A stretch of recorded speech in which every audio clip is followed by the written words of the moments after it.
అందరికీ నమస్కారం. నా పేరు పుష్ప. నేను మహబూబ్ నగర్ జిల్లాలో విఆర్పిగా పనిచేస్తున్నాను. ఇప్పుడు మనము నేరలపల్లి గ్రామం గోవర్ధన్ రైతు పొలంలో 36 ప్లాట్ గురించి తెలుసుకుందాం. నమస్తే గోవర్ధన్ అన్న. నమస్కారం అన్న, 7 అంతస్తుల 36 మోడల్ అంటే ఏంటిదన్నా? అమ్మ, ఇది 36x36, ఎటు చూసినా 36x36 పొలం తీసుకొని దీంట్లో 7 రకాల పంటలు పండియడమే 36 మోడల్ అని అంటారు. అన్న, ఇప్పుడు 36 7 అంతస్తుల ఫ్లాట్ ఎట్లా తయారు చేసుకుంటావు? అమ్మ, మన దగ్గర ఉన్న ప్లాట్లో, మన దగ్గర ఉన్న భూమి లోపల దాదాపు 40 అడుగుల పొలాన్ని చదునుగా తయారు చేసుకోవాలి. ముందు చేసుకున్న తర్వాత 36x36 అడుగులు తీసుకున్న తర్వాత దాన్ని మనం దాంట్లో 7 అంతస్తుల నిర్మాణం 36x36 నిర్మాణాన్ని పూర్తి చేసుకుంటాం. చూపిస్తుందా అమ్మ? సరే.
అమ్మ, ఇప్పుడు 36x36 కొలతలు, మిగతా కొలతలు కూడా చూపిస్తామ్మ.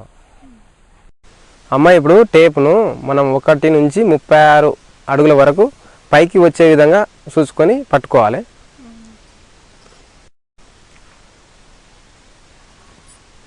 ఇదిగో అమ్మ, ఇక్కడ నుంచి అక్కడ 36 అడుగులు పెట్టుకోవాలి. అక్కడ నుంచి మళ్ళీ అక్కడ 36 అడుగులు, అట్లా 4 దిశలుగా 36 అడుగులు వచ్చేట్టుగా చూసుకొని ఈ గుర్తులు పెట్టుకుంటాం మనం అన్నట్టు. మొదలు ఇట్లా గుర్తు పెట్టుకుంటాం అమ్మ. ఇక్కడ ఫస్ట్లో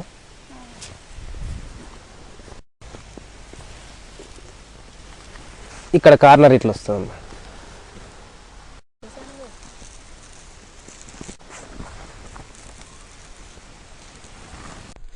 ఇక్కడి వరకు 36 అడుగులు ఉంటుందమ్మా.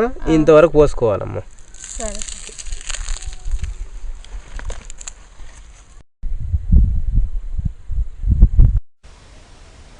అన్న, ఇప్పుడు 4 దిక్కులు 36 అడుగులు ముగ్గు పోసుకున్నాం కదా, తర్వాత ఏం చేయాలి? ఇంకా ఇప్పుడు 4 దిక్కులో 36x36 పోసుకున్నాం కదమ్మా.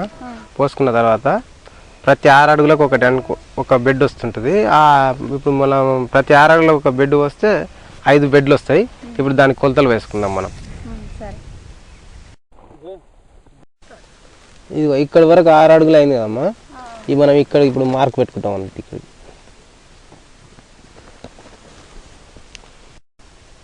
అన్న, 6 అడుగులకి మార్కింగ్ ఇచ్చినావు కదా అక్కడ. ఇప్పుడు తర్వాత ఏం చేస్తున్నావు? ఇప్పుడు 6 అడుగులకు మార్కింగ్ ఇచ్చిన తర్వాత ఒక బెడ్ తర్వాత ఒక 16 ఇంచులు ఒక ఇట్లా కాలువ ఉంటుంది. ప్రతి బెడ్ తర్వాత బెడ్కు మధ్యలో ఒక కాలువ వస్తుంది. మనం మళ్ళీ బెడ్ తర్వాత ఇట్లా మార్క్ ఇచ్చుకోవాలి. ఇప్పుడు ఇక్కడ ఏం చేస్తున్నావు మళ్ళీ? ఇప్పుడు మనము 6 అడుగులు ఒక బెడ్ తీసుకున్నాం కదమ్మా. ఇప్పుడు బెడ్కు మధ్యన 1.5 అడుగులు కాలువ ఉంటుంది. ప్రతి బెడ్ మధ్యలో కూడా ఇట్లా ఇంత కాలువ వస్తుంది అన్నట్టు. 1.5 అడుగులు కాలువ వస్తుంది. ఇట్లా తీసుకోవాలి మార్క్.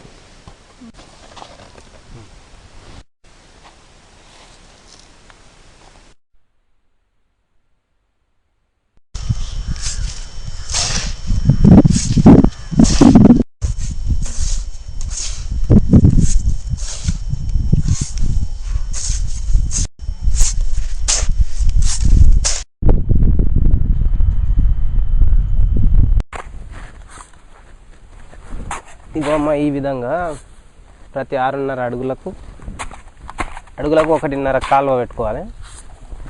ఈ విధంగా 5 బెడ్లు వస్తాయి. 5 బెడ్లు వచ్చిన తర్వాత ఈ బెడ్ల పైన ఈ మట్టిని లెవెల్ చేసుకోవాలి. ఇప్పుడు ఈ విధంగా మనం 4 కాలువలు చేసుకున్నాం కదా, ఆ 4 కాలువలు ప్రతి 6.5 అడుగులకు ఒక కాలువ తయారు చేసుకున్నాము. అది చేసుకున్న తర్వాత ఆ కాలువకు తీసిన మట్టి ఆ బెడ్ల మీద పూర్తి చదునుగా తయారు చేసుకుంటాం. చేసుకున్న తర్వాత ఇప్పుడు చెట్లు నాటుకోవడానికి మనం ప్రతి 9 అడుగులకు ఒక గుర్తు మార్కు పెట్టుకుంటాం. ఇగో అమ్మ, ఈ విధంగా ప్రతి 9 అడుగులకు ఒక గుంత తీసుకోవాలి. ఈ ప్రతి 9 అడుగులకు ఒక గుంత చొప్పున తీసుకుంటే మొత్తం 25 గుంతలు వస్తాయి. ఈ 25 గుంతలు తీసుకొని ఈ 25 గుంతల్లో పండ్ల మొక్కలు నాటుకోవాలి.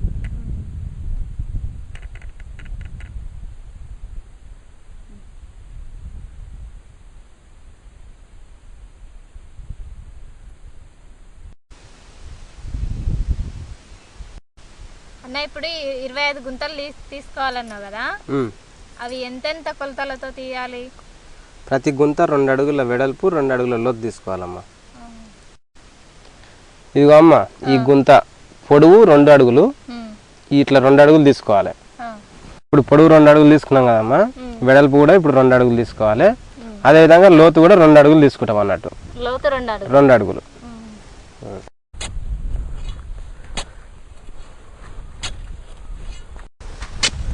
ఈ విధంగా 2 అడుగుల లోతు గుంత తీసుకోవాలమ్మా.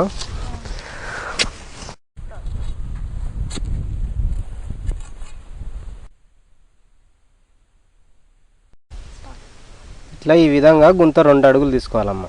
ప్రతి చెట్టుకి 2 అడుగులు గుంత తీసుకోవాలి. అయితే మొత్తం 25 గుంతలు తీసుకోవాలి. ఈ విధంగా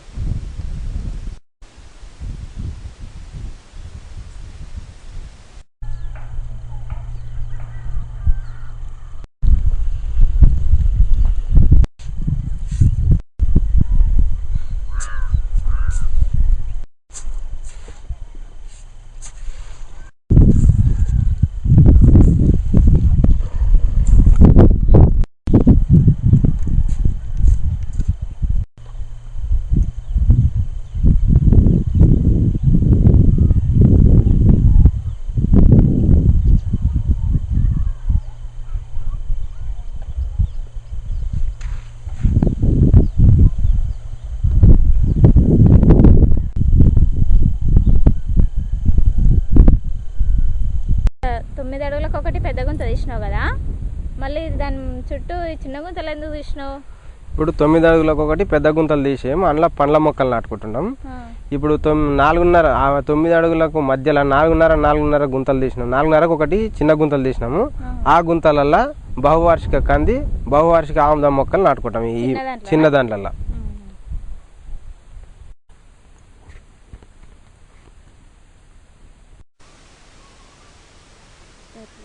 గోవర్ధన్ అన్న, 36 7 అంతస్తుల ఫ్లాటు తయారు చేసే పద్ధతి గురించి మా రైతులకు తెలియజేసినందుకు ధన్యవాదాలు. ధన్యవాదాలు.